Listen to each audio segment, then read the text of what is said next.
Boa noite, queridos e amados irmãos. Deus abençoe grandemente sua vida. A paz do Senhor, graça e paz, shalom a todos.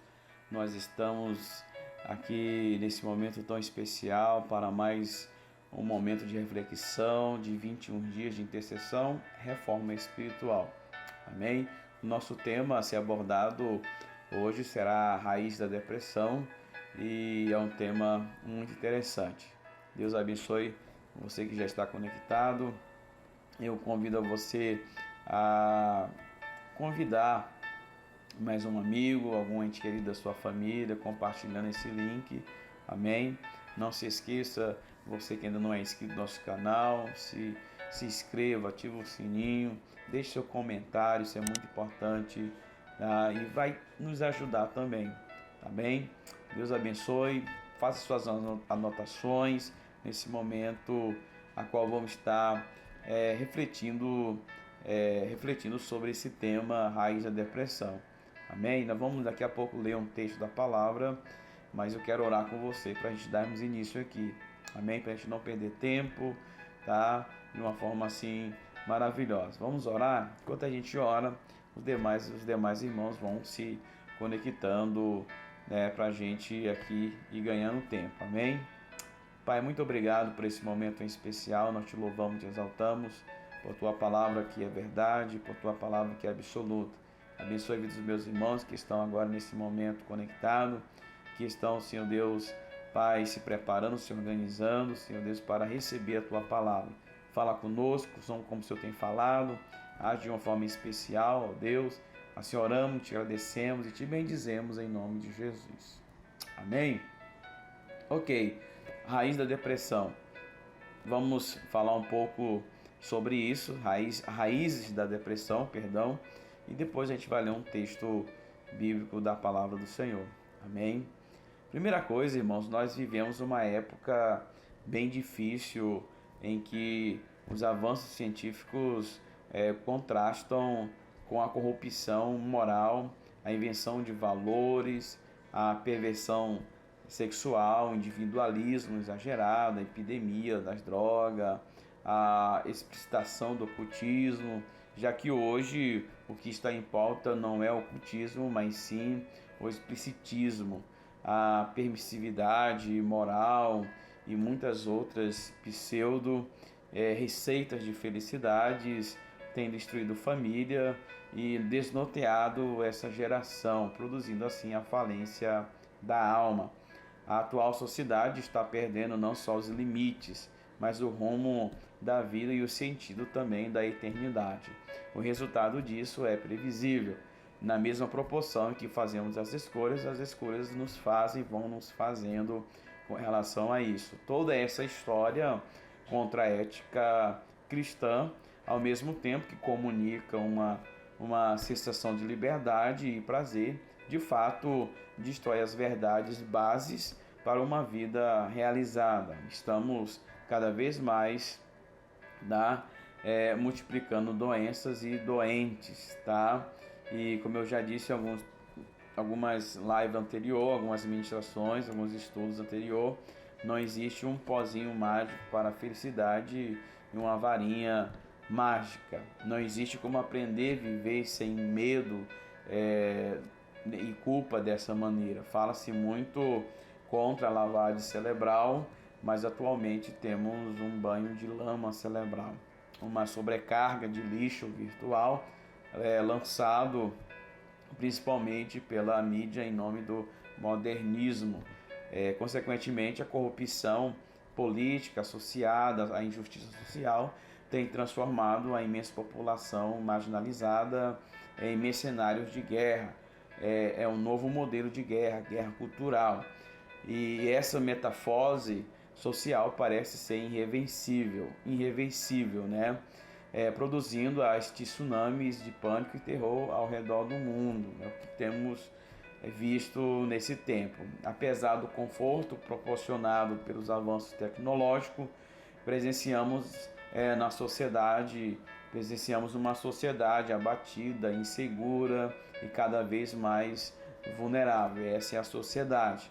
Essa é a desafiadora arena aonde definitivamente entra em cena o grande mal do século, que é o que vamos falar, que é a depressão, o grande mal do século. Eu quero te dar aqui um entendimento básico para depois a gente ler um texto da palavra. Isso é muito importante. A depressão tem um caráter gradativo, dependendo da intensidade do tempo de interação com seus agentes. Ela pode se apresentar desde como uma situação de tristeza crônica até como um quadro agudo de apatia, de aflição, solidão, desistência, desintegração da autoestima e ainda mesmo como quebra do controle emocional, distúrbio caracterizada por sintomas físicos alarmantes. Quanto mais cedo acordarmos, mais fácil será possível tratar o problema. E o estado depressivo não é apenas o sintoma de... na verdade, esse estado depressivo é apenas o sintoma, tá? Entenda bem isso, é apenas o sintoma de que há muito tempo algo está morrendo dentro de nós, né? E é uma mensagem de alerta indicando que precisamos de reparo na nossa história e na nossa maneira de viver, no nosso estilo de vida. Por isso que você está aqui, seja bem-vindo à Reforma Espiritual, por isso que você aceitou o desafio de 21 dias, porque você precisa, eu preciso também, tá? Ela não acontece à toa, mas possui causa e principalmente propósito. Depois de uma crise depressiva, as pessoas adquirem uma faculdade maior de amadurecer para o verdadeiro significado da vida. De fato, crises geram mudanças, tá? Isso é muito importante. Crises geram mudanças. Por incrível que pareça, uma depressão pode ser um grande divisor de águas na vida de uma pessoa, conduzindo-a em Deus para um lugar de humildade, revelação e abundância. Esse foi um dos grandes desfechos da história de Jó. Lembra da história de Jó? Tá? Quando ele recebe a notícia, quando ele recebe o recado, a Bíblia diz que ele não reclamou, que ele não jogou a toalha, que ele não murmurou, ele se humilhou, rasgou a veste, se lançou ao chão e disse que nu saiu da mãe de nu e nu retornaria para a eternidade. Então, humildade, revelação e abundância. Isso revela de fato na nossa vida coisas extraordinárias. Então esse foi um grande desfecho. Por isso eu quero te dizer nessa introdução, não desanime, tá? Não desanime, não desanime. Com paciência e sem forçar a barra com você mesmo, é importante reformular uma reação. Você precisa reagir em Deus e pelo poder de Deus e pela graça de Deus. Não devemos também ser ingênuos, pensando que uma depressão acontece sem motivos. Tem motivos. Você não deve ficar se culpando por esse fato. Isso não ajuda em nada, não se culpe. Deus tem o seu agir, Deus tem o seu poder em nossas vidas. E uma das maiores virtudes da vida é aprender a se perdoar. Dessa forma, valorizamos ainda mais o sacrifício de Jesus. Na verdade, qualquer pessoa está sujeita a desenvolver um processo depressivo, principalmente quando ignora ou se torna desatenta a certos comportamentos que, praticados sistematicamente, constroem um estilo de vida nocivo e agressivo à natureza humana. E uma perspectiva bíblica para nós entendermos aqui, eu quero ler com você o Salmo 30, do que o salmista ele vai trazer uma revelação para a nossa vida. E Salmo 33, o verso 3 e o verso 5. Senhor, tirar-te-me da sepultura, prestes a descer a cova, devolver-te minha vida. E o verso 5. Pois a sua ira só dura um instante, mas o seu favor dura a vida toda. O choro pode persistir uma noite, mas de manhã irrompe a alegria. Ou seja, o choro pode durar uma noite, mas a alegria vem pela manhã bem cedo. Como anoitecer, um manto de depressão tem caído sobre a sociedade, obscurecendo os horizontes da esperança, surpreendidos pelas garras da morte. Muitos estão descendo à sepultura, oprimidos por uma existência sem desejos, imobilizado por estranhas forças invisíveis, como o medo, paranoia, o pânico e a depressão. O salmista revela que apenas o Criador da alma humana pode abrir essas terríveis prisões da morte, arrancar a nossa alma da cova, redefinir a nossa estrutura, assoprar novamente o espírito de vida, resgatando nossa capacidade emocional de experimentar o seu furor, como fala o salmista. Não estamos isolados do todo e nem existe um lugar de neutralidade espiritual. Cada ação produz uma consequente reação de força e natureza correspondente, ok? Vamos vivendo nossas vidas, a nossa própria maneira, a seu bel prazer, porém é importante saber que Deus irá em algum momento nos parar, porque Ele tem plano, Ele tem propósito. Ele sabe como abalar as coisas inabaláveis, Ele sabe como abalar as coisas abaláveis para que as eternas permaneçam, tá? A injustiça se acumula até que um sentimento divino de ira evidencia seu zelo. O mínimo afastamento de Deus faz qualquer um agonizar, desde um justo que está sendo provado até o mais pecador. A questão é, quanto mais nos afastamos de Deus, mais nos tornamos enfermos, tá? Invariavelmente a dor é o sintoma de algumas desordens, tá? Essa é uma verdade simples, tá, queridos? Quanto à mensagem da dor devidamente correspondida, tá? Quando a mensagem da dor é devidamente correspondida e não suprida ou negligenciada, as coisas voltam ao normal. É isso que o salmista afirma dizendo: porque a sua ira dura só um momento, o seu furor está à vida. Todos nós também passamos por crises e infortúnios circunstanciais, situações de angústia e tristeza que nos empurram para uma escura noite emocional. Esse é um aspecto real da vida, quando lágrimas são vertidas, o sofrimento é uma realidade universal, porém o salmista explica que existe um limite para a tristeza. Eu quero te dizer que existe um limite para a tua tristeza. É o que ele está dizendo: o choro pode durar uma noite. Então eu quero te dizer que existe um limite para a tua tristeza. Contudo, o problema aqui é quando o choro, ao invés de durar uma noite, começa a durar noites e noites, semanas, meses e até ano. É uma crise circunstancial tornando-se existencial. Quando a tristeza assola sem parar alguém, quando as noites invadem emocionalmente os dias, quando não mais se experimenta as misericórdias, o renovo de Deus a cada manhã, quando o choro não dá espaço para a alegria, é sinal de que a depressão ela se instalou. Esse é um grande sinal. Algo está errado. E pior, não é apenas o que está errado, mas sim como estamos lidando com aquilo que está errado e impondo um padrão de sobrevivência e opressão na nossa vida. Hoje temos uma infinidade de mecanismos de compensação para suprir os problemas. Essa é a terapia burra, que se concentra em avaliar sintomas sem interagir com as causas.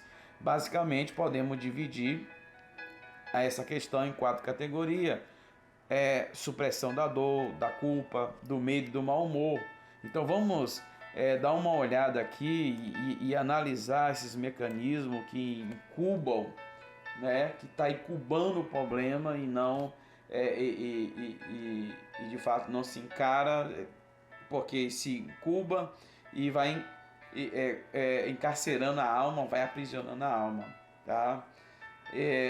Mas eu quero te dizer que na próxima, na próxima reflexão aqui, para a gente ter um entendimento melhor. A dor, ela é terapêutica. Na verdade, todas essas situações são formas negativas de interagir com a dor. A questão é que a dor não é o problema, ela só alerta em relação ao problema. Da mesma forma acontece com a culpa e o medo. Todos esses instintos são um engenhoso sistema de proteção e autopreservação, tá? Se entendermos a verdadeira mensagem que esses instintos estão nos comunicando e tomarmos as devidas providências, a vida pode seguir o seu próprio curso de uma forma saudável, de uma forma benéfica para a glória de Deus. A dor aponta para as feridas que precisam ser curadas e também estruturada, que precisam ser reparadas em todas as esferas da existência humana. A dor nos ajuda a entender o que está em desordem, tá? Ela nos ajuda a entender isso e nos empurra para em direção à cura. A dor é terapêutica. O perigo é quando perdemos o caminho entre a dor e aquilo que realmente está causando, né? Esse é o grande perigo, que de se perder no caminho, tá? Entre a dor e aquilo que realmente está causando. Esses são os principais inimigos da cura. Quando a mensagem da dor é suprida pela compensação cauterizada da consciência, fuga ou pelas drogas, ou apenas que apenas alteram organicamente o humor. Você sabe que quando a pessoa bebe, ela fica alegre, um bom humor, corajosa, né? Quando ela está sóbria, ela não tem coragem de fazer do que ela estava fazendo quando estava embriagada, ou quando fuma droga ou outra coisa. Muda completamente, tá? Então a gente vai ver que o problema acaba sendo mascarado enquanto avança a passos largos sem ser percebido. Muitas dessas drogas são como uma paulada no organismo, imprimindo sérios distúrbios e efeitos colaterais alarmantes, prejudiciais. Até que ponto vamos conseguir sobreviver aliviando agressivamente os sintomas de um mal sem lidar com as suas raízes? É necessário, é preciso lidar com as raízes, tá? E nesse texto, algumas citações aqui do Dr. Augusto Cury torna-se importante aqui. A medicação que as ajudou foi a mesma que as aprisionou. Ficaram numa camisa de forças químicas. São pessoas que literalmente estão se vendo num beco sem saída. E, infelizmente, precisam de ajuda e precisam também reagir. Uma outra questão negativa na psiquiatria é que ela rotula o paciente de forma discriminativa como paranoico, psicótico, neurótico, esquizofrênico e etc. A pessoa pode fazer deste diagnóstico um elemento central da sua identidade devido à rejeição que sente, né? A tendência é marginalizar e isolar, o que agrava o quadro. Os diagnósticos podem ser úteis para os psiquiatras, mas podem tornar-se um cárcere para os pacientes. A maneira como o diagnóstico é comunicado pode gerar um desastre emocional. Tem gente que não sabe dar um recado, tem gente que não sabe dar, né, uma notícia má, né? Ela é curta e grossa e chega e, né, então é muito complicado. Isso pode ser um grande desastre. As pessoas perdem a identidade como seres humanos e elas vão se fixar de fato que estão doentes. Ou seja, essas pessoas começam a se tratar a si mesmos, se medicando, né, preconceituosamente, o que é uma grande barreira a ser superada, né, por ela mesma. Muito complicado isso. A depressão, falando sobre isso, a depressão e estilo de vida Ao lidarmos com uma pessoa em depressão, se falharmos ao analisar o seu estilo de vida, vamos falhar com ela. A depressão está ligada não apenas ao estilo de vida, mas também à história de vida da pessoa, o que ajuda a entender como e por que ela construiu esse estilo de vida. Nesse campo existem questões que precisam ser abertas e desafiadas. Nada melhor que um tempo de qualidade, de conversa, de aconselhamento. É fundamental ouvir com empatia e enxergar o problema da pessoa do seu ponto de vista. Tá? Sempre que tentamos usar a nossa autobiografia para ajudar os outros, vamos acabar fazendo uma leitura incorreta, não só do problema, mas de como a pessoa se sente em relação ao problema, tá? E muitas vezes a maior necessidade que as pessoas têm é simplesmente de serem ouvidas e compreendidas. Só isso já promove uma profunda cura para essas pessoas. Um abraço, um te amo, você é importante. Podemos assegurar que 95% dos casos depressivos estão diretamente ligados a distúrbios de desordem espiritual. A alma ou a psique humana representa o campo em que os sintomas aparecem, porém as raízes invariavelmente estão localizadas no espírito ou no mundo espiritual em relação a qual a pessoa está orbitando. Ignorar o reino espiritual e a maneira como a pessoa vem se relacionando com ele, torna a situação insolúvel. Então é muito complicado. É aqui que vários não têm outra saída senão torear os sintomas da depressão com medicamentos fortíssimos, tá? Sem interagir com as verdadeiras causas, o que em médio e longo prazo pode piorar ainda mais a situação. Isso é muito importante. Agora, eu quero analisar com vocês aqui as causas que mais frequentemente se apresentam constituindo quadro depressivo, raiz da depressão, tá? Hebreus capítulo 2, capítulo 12, no versículo 14 e 15, vai dizer: esforcem para viverem em paz uns com os outros. E ele diz: sem santidade ninguém verá o Senhor. Cuidem que ninguém se exclua da graça de Deus, que nenhuma raiz de amargura brote e cause perturbação, contaminando a muitos, tá? A princípio não existe nada de comprometedor em sermos feridos. Qualquer pessoa pode ser ferida. O próprio Jesus foi ferido. Veio para os que eram seus e os seus não receberam. João vai relatar sobre isso. Jesus foi duramente rejeitado por aqueles que intencionalmente amavam. A grande questão é como reagimos, como você reage, é o que faz toda a diferença na vida e no mundo. Precisamos aprender a lidar com as cargas de rejeição e injustiça que já sofremos, estamos sofrendo e ainda sofreremos. Não importa o que fizeram conosco, importa o que estamos fazendo com aquilo que fizeram conosco. É isso que importa. Ninguém pode nos ferir sem o nosso consentimento. Esse é um grande paradigma do perdão, tá? Agora, princípios importantes acerca do perdão. Perdão não é um sentimento, é uma escolha. Você jamais vai sentir de perdoar uma pessoa que te abusou, que te humilhou, te traiu, né, etc. Você vai sentir de enganá-lo, de esmagá-lo, né?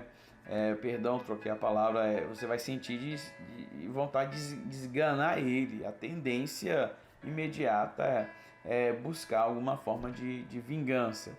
Para perdoar é necessário morrer para os próprios sentimentos e ressentimento. Precisamos negar nós mesmos. É só da cruz que podemos dizer: Pai, perdoa-os porque não sabe o que fazem, né? Perdão não é uma sugestão, é um mandamento. Jesus estabeleceu o perdão como uma lei inegociável.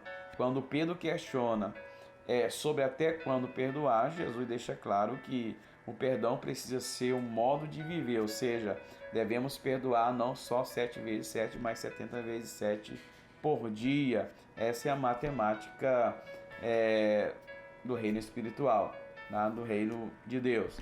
Perdão é unilateral, independe da atitude da outra pessoa. Não importa se ela se arrependeu ou não, se ela reconheceu ou não, não importa se ela pediu perdão ou não, precisamos perdoar, porque só assim podemos garantir a nossa própria saúde emocional e proteção espiritual, tá? Caso contrário, a raiz de amargura vai trazer sérias perturbações. Isso é muito complicado. Perdão não é você esquecer, tá? Mas é você não usar mais isso como argumento contra a pessoa, mesmo se lembrando do que ocorreu. Você consegue entender? Mesmo se lembrando.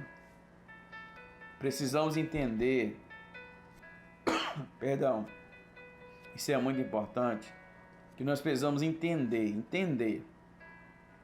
Não sei se você tem facilidade de entender, mas nós precisamos entender o processo da cicatrização da ferida. Ou seja, uma pessoa curada não é uma pessoa que se esqueceu do que sofreu, mas é aquela que pode se lembrar confortavelmente. Perdoar alguém não significa fingir. Eu estou fingindo que... Não é fingir que você não está ferido. Precisamos ser honesto conosco mesmos e com Deus, reconhecendo que a ferida existe, a ferida está lá. Se não ignorarmos a ajuda que Deus pode nos dar, né? Se não ignorar, vamos impedir que essa ferida se desenvolva e venha produzir amargura no nosso coração. O perdão evidencia o princípio ativo da graça e da misericórdia de Deus. Graça é você oferecer ou receber o que não se merece. O perdão anda na contramão do merecimento. É um novo conceito de justiça instituído pelo sacrifício da cruz, tá? Isso é muito importante. Tá certo? Uma outra questão, perdoar versus amizade.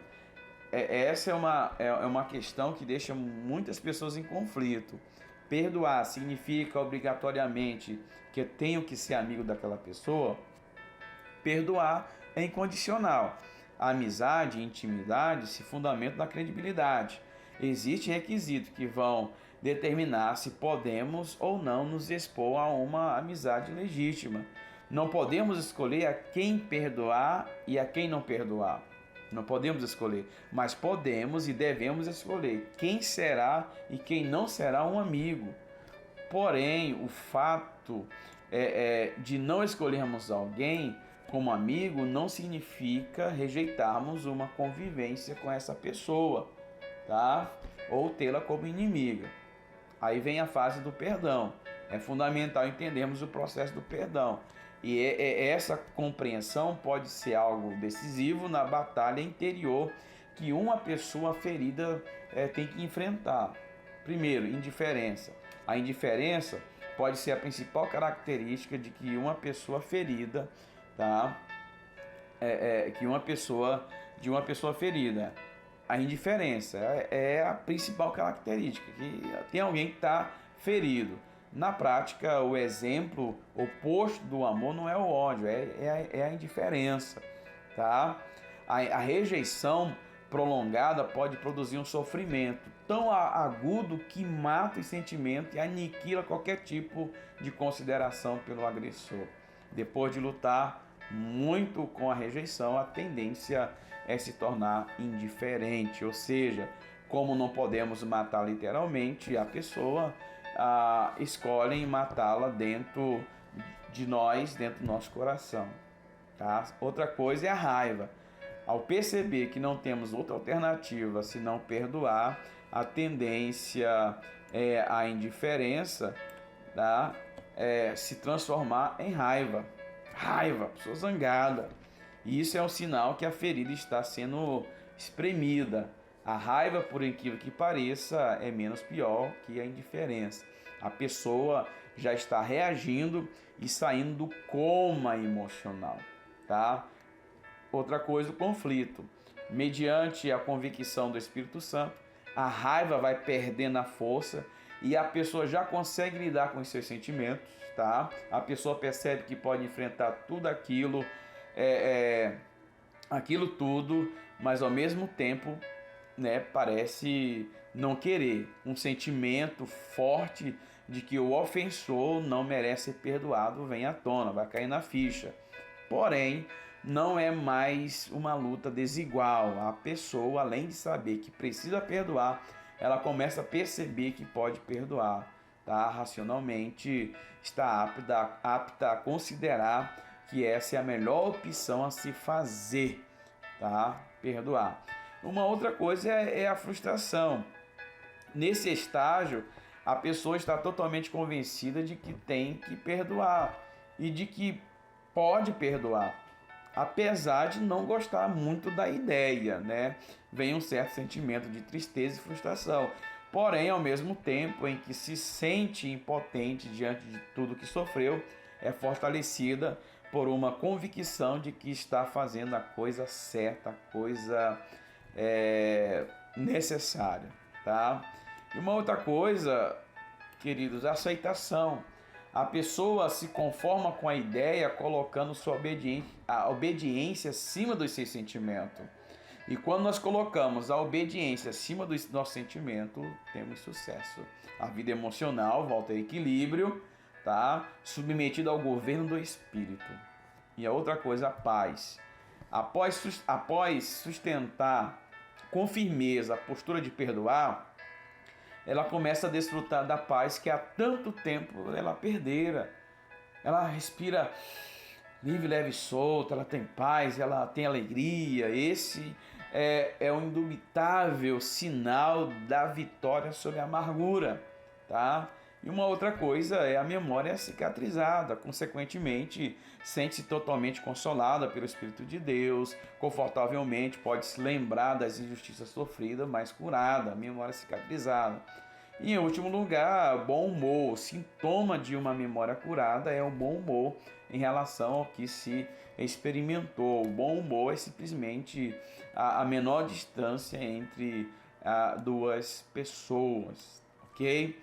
E uma outra coisa, envenenamento, mágoa, né? Não sei se você tem mágoa, se você tem mágoa de alguém, se você tem inveja de alguém, alguma coisa assim, tá?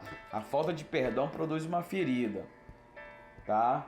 E quando alimentada produz amargura. A amargura é uma toxina espiritual tão venenosa, né, e perigosa. Não perdoar é você tomar o veneno e querer que a outra pessoa morra. Obviamente é você que está morrendo, óbvio isso. Toda atitude de vingança não deixa de ser também um suicídio emocional, tá? E uma outra coisa é relacionamento aprisionado. O perdão é um princípio decisivo que determina uma condição de liberdade ou de aprisionamento espiritual, tá? Quanto mais nos amarguramos com uma pessoa, mais nos unimos a ela de uma forma iníqua, tá? A ela, ou seja, a amargura não nos separa da pessoa, só nos aproxima de uma forma maligna para com ela. A inimizade e o ressentimento resume um dos principais tipos de ligações iníquas entre as almas. Ficamos algemados e condicionados à pessoa que de coração e não perdoamos. Estaremos sempre competindo, invejando, evitando essa pessoa de uma forma brusca, que ela acaba se tornando o centro da nossa vida. Você não pode ouvir o nome dela, você fica zangado, uma série de coisas. Tudo o que fazemos ou deixamos de fazer gira em torno dessa pessoa a quem estamos sonegando o perdão. Perdemos a paz e perdemos também a liberdade. O lugar de centralidade, né, que pertence a Jesus passa a ser ocupado por essa pessoa que não perdoamos, enquanto que Jesus deve ser o centro. A amargura é uma forma sutil de idolatria. Se você está lidando com uma pessoa realmente maligna, que te persegue, que te agride sem causa, a única forma que você de você se ver livre verdadeiramente dessa pessoa, né, que está ali com você fisicamente, é perdoando. Isso é o que Jesus quis dizer durante o seu sermão do monte em Mateus 5, 39 e 41. Quanto mais você resiste ao perverso, mais você se tornará perverso com ele. Isso é altamente corruptível e destrutível. Então, perdoe, não sonegue o perdão, tá? E uma outra coisa, para a gente já finalizar, condenação. Quando não perdoamos, tornamos-nos vulneráveis para praticar o mesmo mal que sofremos. Nossos principais erros têm a mesma natureza dos erros que não perdoamos, tá? Essa lei foi bem evidenciada pelo apóstolo Paulo. Tu que julgas, praticas o mesmo. Para averiguar a severidade dessa lei, faça uma lista com todas as pessoas que te feriram e de tudo que elas fizeram contra você. Faz uma lista. Isso será bem fácil de fazer. Como diz o ditado, quem apanha jamais esquece. Aí depois tente alistar tudo que você tem feito e que tem ferido ou prejudicado os outros. E isso certamente será bem mais difícil de fazer, né? Mas se esforce, de repente você vai descobrir que as duas listas vai se coincidir uma com a outra. As suas agressões estão ligadas com as injustiças que você sofreu e que ao invés de perdoar, você condenou, você falou, você condenou e uma série de coisas. A grande chave para perdoar é ver como temos errado. Não existe verdadeira santidade sem um verdadeiro compromisso com a prática de perdoar. Quanto mais perdoamos, menos pecamos.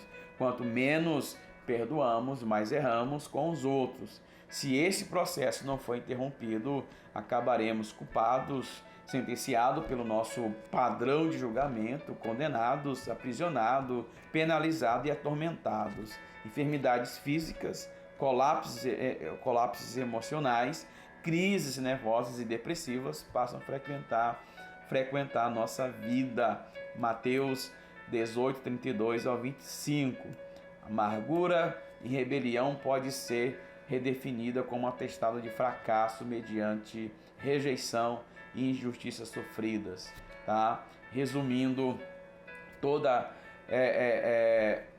escolha baseada nessa atitude vão impor um quadro de enfermidade, sofrimento emocional, perturbação temperamental, colapso nervosos e psíquicos, opressão espiritual e até mesmo tortura causados por esses espíritos malignos, conforme Mateus está dizendo que quando não se perdoa, os verdugos, que a Bíblia em alguma tradução fala de verdugos, mas fala que são demônios que vêm para atormentar, tá?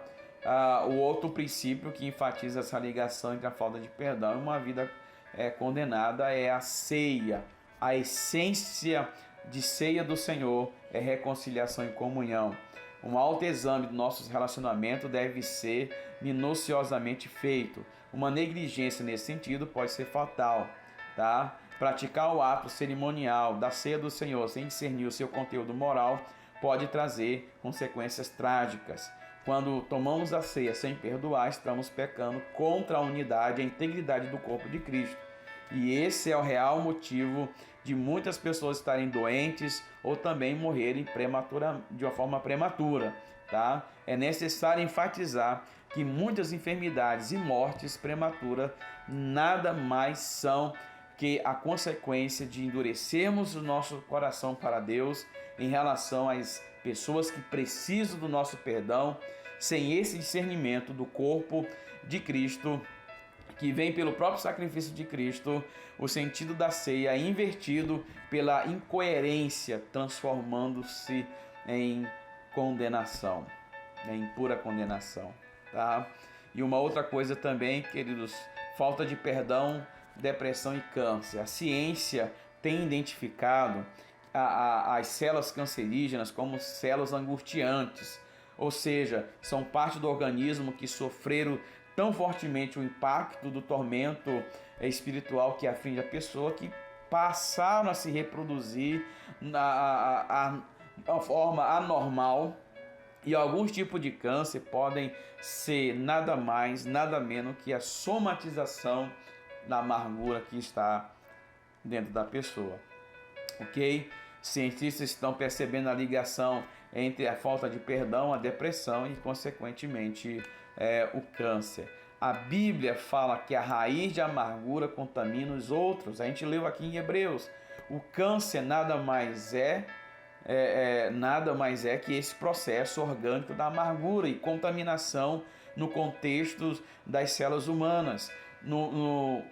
Isso é muito importante a gente entender e compreender isso aí, tá?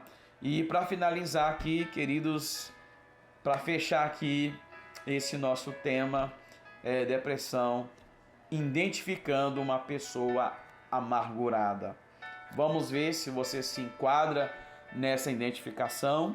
Vamos analisar aqui para a gente finalizar e orar em nome de Jesus. Geralmente as feridas se iniciam por rejeições, e quando mais próxima é a pessoa que rejeita, mais profunda pode ser a ferida. Não é difícil reconhecer nossas feridas, especialmente se a amargura tem entrado, viabilizando um diagnóstico da nossa alma.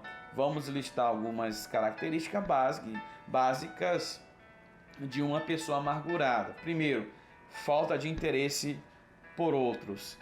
A pessoa ferida se importa muito pouco com quem quer que seja. Ela não está nem aí, não está nem ligando, né? Perdeu a afeição natural, torna-se empedrado, engessado o seu coração, endurecida, indiferente, insensível à dor e à necessidade alheia. Ela não se comove, ela quer que morra. Pessoas amarguradas são retiradas e separadas, experimentando uma comunicação quebrada e mal sucedida, tá? Então a gente está vendo aqui essa característica básica de uma pessoa amargurada, a falta de interesse por outro. Segundo, não é transparente, pode se tornar extremamente envergonhada, vive uma vida encoberta, escondida. A tendência é sempre retrair e esconder a ferida, não quer ser descoberta, não quer, tá? Com medo de ser ainda mais rejeitada. O medo de se expor é sempre sustentado por algum tipo de mentira e manipulação que está aí escondido, que está incubado, tá? Mas eu quero te dizer que não tem nada que podemos esconder de Deus, não tem nada que fique encoberto diante dos olhos do Senhor, tá? Uma outra característica, a pessoa amargurada é hipersensível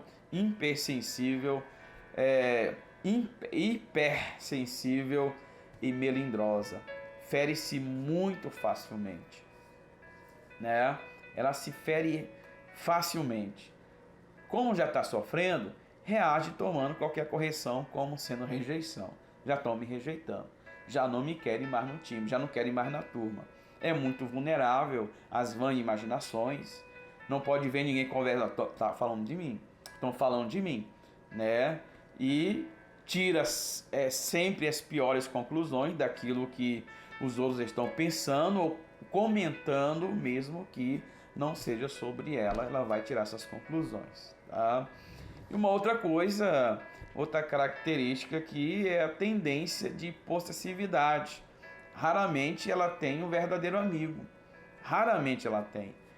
E quando consegue, isso age como uma possessividade doentia, fica possessa, isso, de uma forma doentia. Isso vai tomando relacionamento insuportável para a outra pessoa, infernizando a situação e trazendo mais sofrimento, tá? E uma outra coisa é a acepção de pessoas. Só considera as pessoas que são ou que agem da forma como ela quer e gosta, e ponto final. Pessoas que discordam dela são tidas como insuportáveis, chatas, não está dentro da minha visão, do meu isso e aquilo. Risca pessoas totalmente da sua vida, risca da agenda, bloqueia ela no WhatsApp, bloqueia ela em qualquer rede de comunicação, vai bloqueando tudo, tá? É como a gente ouvir dizer, né? É como se estivesse ouvindo ela dizer: não suporto essa pessoa, fulano morreu pra mim, fulano não é mais meu amigo. Você consegue entender isso? Então é comum a gente também ouvir isso, tá? E uma outra coisa, tem medo de conhecer novas pessoas. Muitas vezes o medo é uma nova frustração,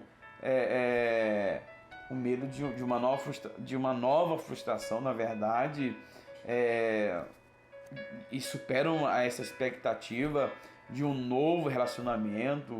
Podemos ouvi-la dizer: eu nunca vou me casar, eu não quero sofrer como minha mãe, e uma série de coisas. E é isso que a gente vê hoje em muitos jovens e adolescentes, né, devido ao que ela trouxe isso da parte paterna e materna.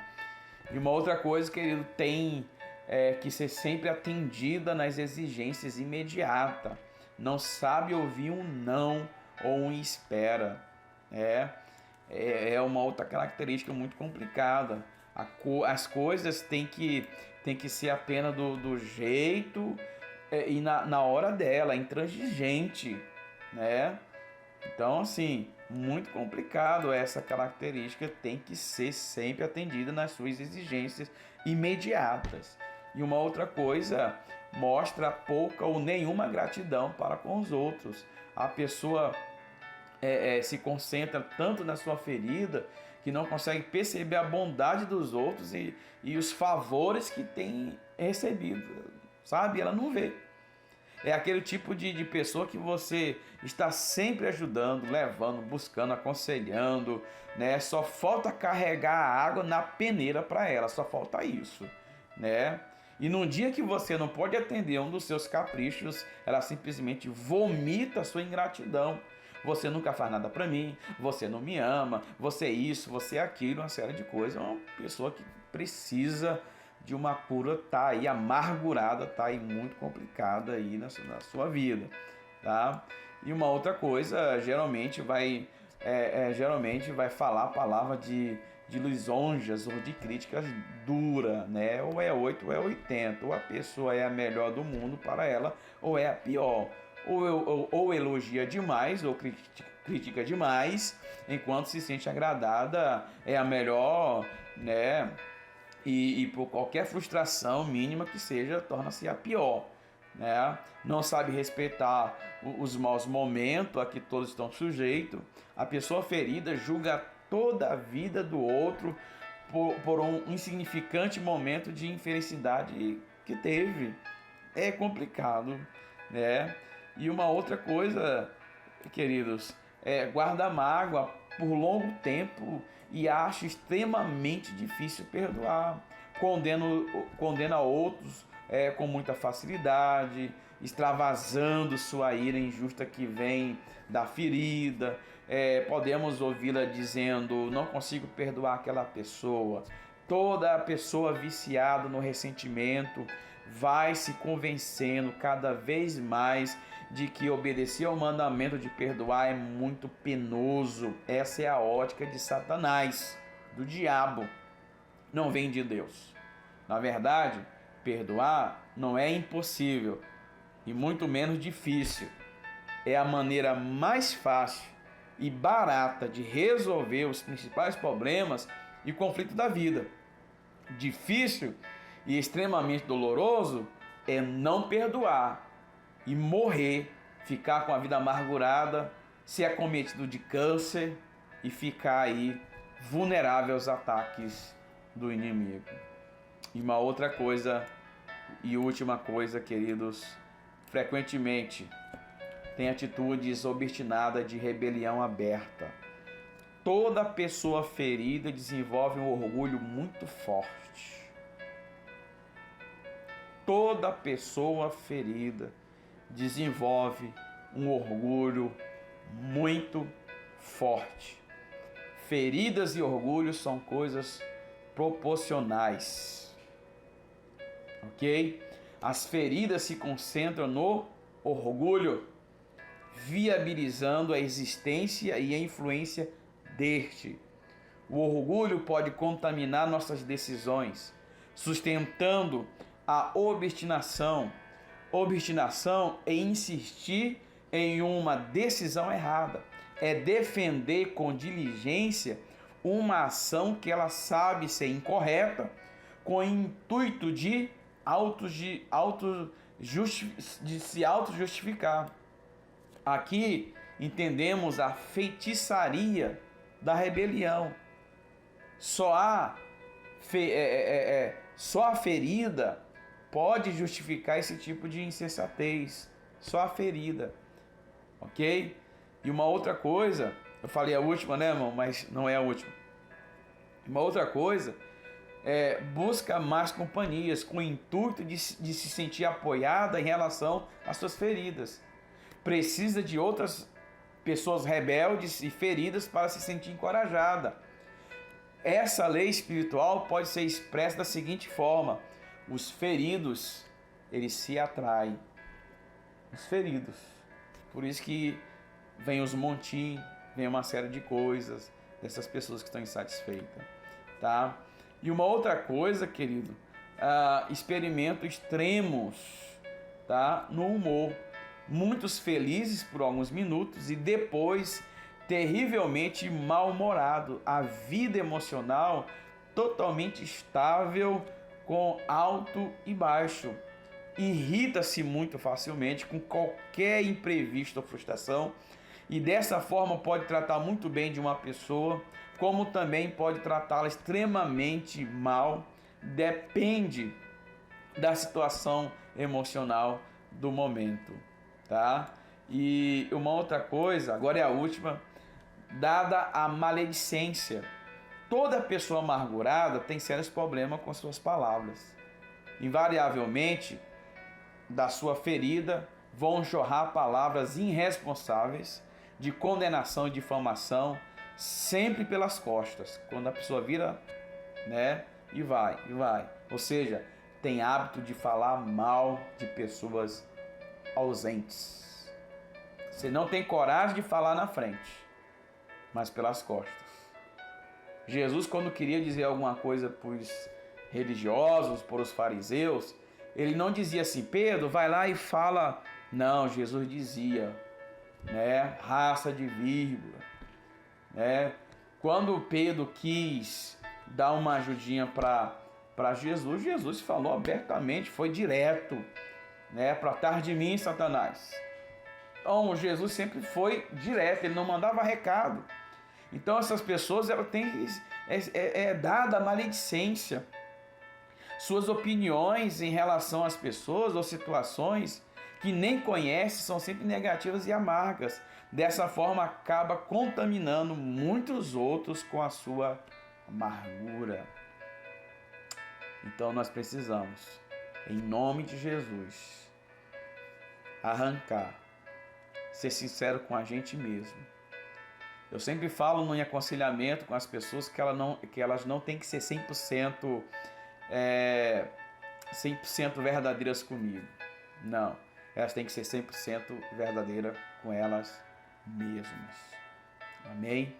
Que Deus de Cristo te abençoe com essa palavra.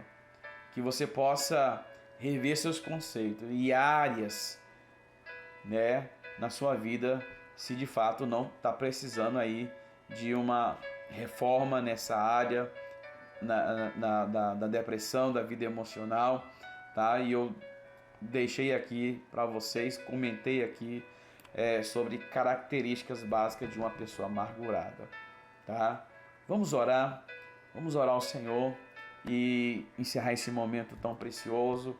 Que Deus te abençoe e compartilhe essa mensagem com alguém que precisa, tá? Eu poderia dizer muitas e muitas outras coisas, eu tive que cortar aqui porque senão ia ser muito tempo, mas em outro momento oportuno poderemos fazer isso. Vamos orar ao Senhor, em nome de Jesus. Como está teu coração, como está a tua vida, como está a tua alma, como você está se sentindo agora. Em nome de Jesus, eu creio que tem cura, tem renovo de Deus para a tua vida. Amém? A partir de hoje, se você tem alguma coisa, liga para essa pessoa, vai pessoalmente, enquanto você tem vida, enquanto você pode fazer. Não deixa para amanhã que você pode fazer hoje. Perdoa, é barato, é de graça. E o pior é você ficar amargurado, morrendo. Libere, não sonegue perdão. Em nome de Jesus, faça isso. Amado Deus e eterno Pai, em nome de Jesus eu quero orar, Senhor, juntamente com os meus irmãos nesse momento, nessa hora. Meu Deus, tem misericórdia, Senhor. Oh Deus, que o Senhor possa trazer um renovo espiritual nesse coração, nesta alma. Oh Deus, Pai, nesse espírito, oh Deus, para a glória do Teu nome. Oh Deus, é áreas que precisa, áreas que, quem sabe, essa pessoa tem sonegado, áreas que, quem sabe, essa pessoa está precisando. Deus, tem misericórdia, opera com o Teu poder, opera com a Tua graça. Só o Senhor é Deus. Em nome de Jesus, Senhor, tem misericórdia. Em nome de Jesus, é o Teu poder, a Tua graça, é a Tua majestade. Oh Deus, assim, Senhor Deus, Pai, eu quero orar e ministrar e apresentar ao Senhor e declarar que só o Senhor é Deus. Meu Deus, tem misericórdia, não deixe que nenhuma, ó Deus, a raiz de amargura, que raiz, ó Deus, de indiferença brote no coração deste homem, desta mulher. E se ela tem sido, ó Deus, rejeitada, se ela tem sido abusada, abusado, se tem sido traído, traída, meu Deus, tem misericórdia, direciona ela por intermédio do Espírito Santo, direciona ele também por intermédio do Espírito Santo, para que a Tua graça sobre graça seja sobre a nossa vida, Senhor, ó Deus, para que possamos ter entendimento mediante essa palavra, Senhor, ó Deus, que possamos aprender também, ó Deus, a lidar, Senhor, e não se esconder, não camuflar, ó Deus, não, ó Deus, maquiar, Senhor, mas apresentar diante de Ti e reconhecer que só o Senhor é Deus, através da humilhação, através da, ó Deus, Pai, de se humilhar, de se render a Ti, de buscar ao Senhor de todo o coração, em nome de Jesus, ó Deus, cura esta vida, cura esta alma, Senhor, que precisa, meu Deus, tem misericórdia, Senhor, essa pessoa que é dependente de, ó Deus, de remédio, essa pessoa que é controlada pelo remédio, Deus, traz a cura, traz a restauração emocional, espiritual, tem misericórdia, Senhor, ó Deus, se porventura tem alguém, ó Deus, que foi acometido de câncer, em nome de Jesus eu quero orar agora e repreender esse espírito do câncer maligno, que caia por terra em nome de Jesus. Deus, cura, Senhor Deus, esta vida, cura esta alma, cura este homem, esta mulher, tem misericórdia, Senhor, que a partir de hoje possamos mudar o nosso estilo de vida, na alimentação,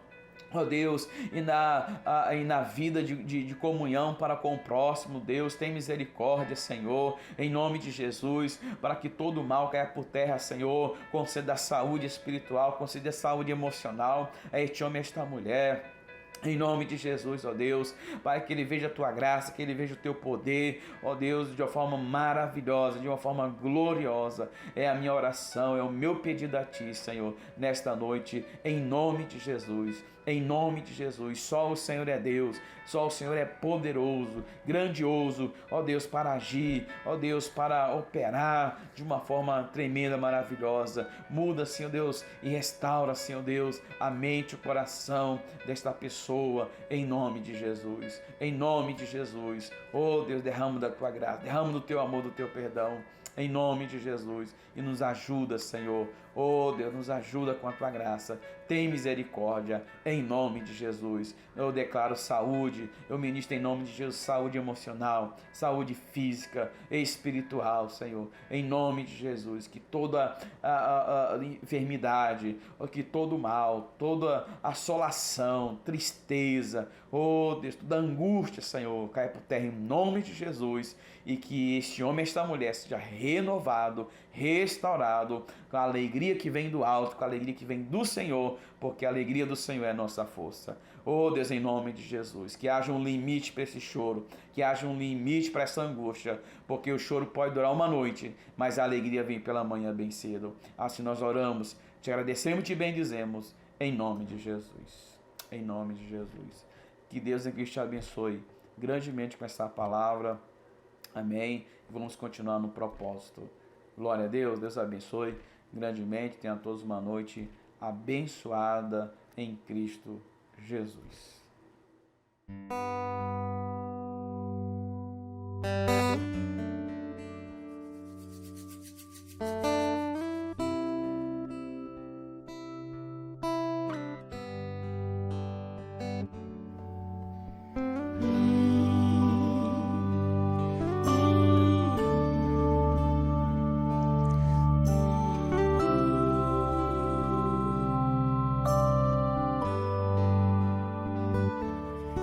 Se eu pudesse conversar com sua alma, eu diria: fique calma, isso logo vai passar.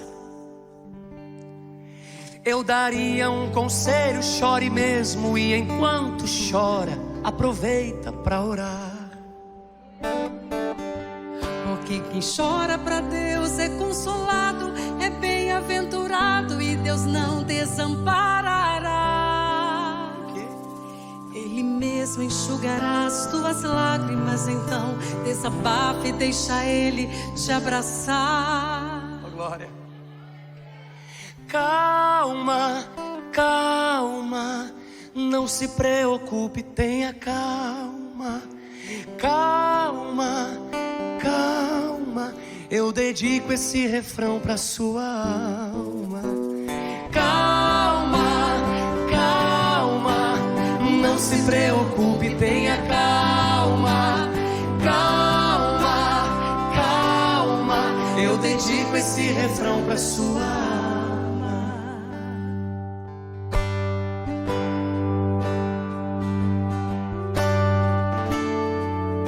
Tudo calminho, né? É o Espírito Santo que está aqui. Pode adorar Ele nessa noite. Aleluia. Se eu pudesse conversar com sua alma, eu diria: fique calma, não é só você que sente assim. Não é que você seja estranha, é que você é estrangeira. O seu lar não é aqui. Lá no céu um dia tudo se encaixa, e o que hoje te inquieta não vai mais te preocupar. Você vale mais que o mundo inteiro, e por toda a sua espera Deus vai te recompensar. Calma, calma, não se preocupe, tenha calma. Calma, calma, eu dedico esse refrão pra sua. Vamos juntos? Calma, calma, não se preocupe, tenha calma. Calma, calma, eu dedico esse refrão pra sua alma. Vamos cantar isso? Calma, calma, Não se preocupe, tenha calma. calma, Calma, eu dedico esse refrão pra sua alma.